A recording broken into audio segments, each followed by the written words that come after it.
Now, look, maybe when you think of whitewashing a home, you're thinking HGTV, a little bit of Discovery Originals, Magnolia Network, thinking about a new coat of paint. But no. A Maryland couple says that they whitewashed their home, but they don't mean paint. They pretended to be white in order to get a fair appraisal. This is Nathan Connolly and Shani Mott.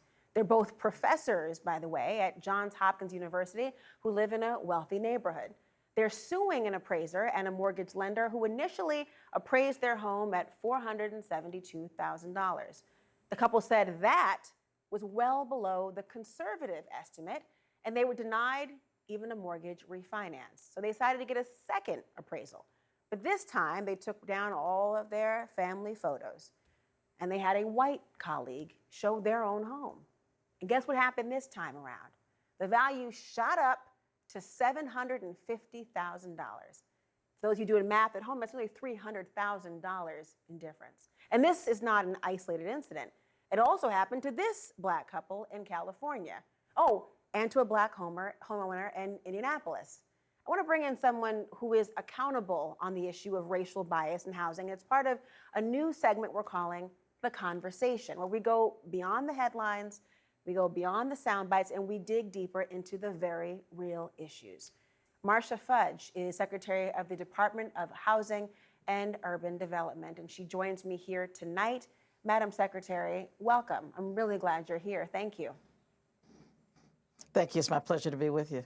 Now, Madam Secretary, I had to tell you, I mean, the idea for some of this notion of having to whitewash a home or even whitewashing a home to get a different appraisal, it might be stunning to some. It's not personally stunning to me. I grew up in a house where my parents often were denied housing applications, rental applications because they were black, because we had a black family. But the idea it's happening in 2022 is stunning to a lot of people, that it's still happening. Can you explain a little bit about what your reaction is to this personally, but what your agency's reaction will be professionally? I think professionally and personally, it is an absolute violation of the law. It is a violation of the fair housing law. It is a violation of the lending law. And so what HUD is doing, and what we have done already, is we were tasked by the president to look at appraisal bias, because what we know is that it used to be that these things happen only in red line communities, but now it is pervasive. It is happening everywhere. And we determined that part of the problem was how appraisers are trained, who is in the appraisal industry, and how they are governed. And so what we did in March was to present a report that showed how deeply this whole bias situation is across this country. It is systemic, and it is intentional to some degree. So what we have already done, Laura, because I try to look at how we can make things better. What we've already done is had the appraisal subcommittee say to every single state in this country, the test that you use is no longer valid because it is a violation of the fair housing law. Well, what was that test? Excuse me, what was that test? I mean, what test could you be using to give that lower of an appraisal compared to if a white colleague shows? Is it, are these subjective criteria, and it's not an objective process?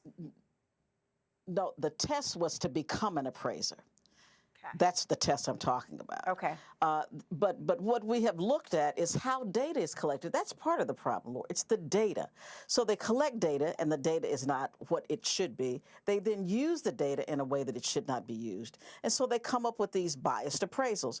But as well, when you look at an industry that is more than 95% white, you find that people of color are treated differently because there is an inherent bias with a lot of them.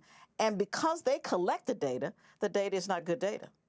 Now, of course, you can imagine that there are many people who will look at this and say, well, maybe this is just, isolated incidents. And the idea that phrase I often hear is the plural of data or anecdote is not data. But this, as you mentioned, is systemic. And I wonder to what degree this has even been looked at before. I mean, I know that you, in the position you're in, have been very outspoken about this issue, and most people think about these issues in terms of redlining exclusively, not in the appraisal.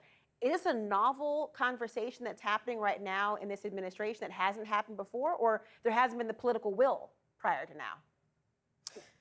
It has not happened before. This is the first of its kind report. This is a first of its kind subcommittee. It is called Property Appraisal,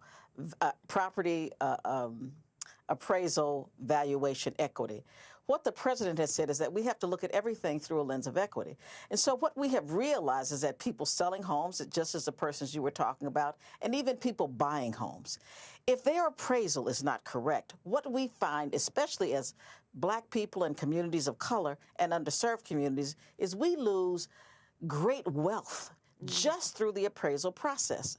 If those homes are appraised the way that they should be, Laura, then we look at being able to pass down significantly more resources and more wealth to generations that follow.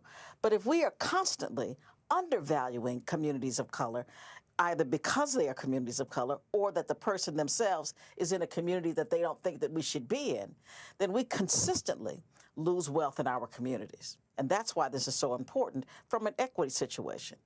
And Laura, let me just tell you about my own home. Can I do that really quickly? I hope you do. I live in a community that is 2 doors from an all-white community. I live in an all-Black community. 2 doors, literally, from an all-white community. My lot size is bigger than the house 2 doors from me. My house is bigger than the house 2 doors from me. But my home is valued at $25,000 less than the home 2 doors from me because I live in an all-Black community.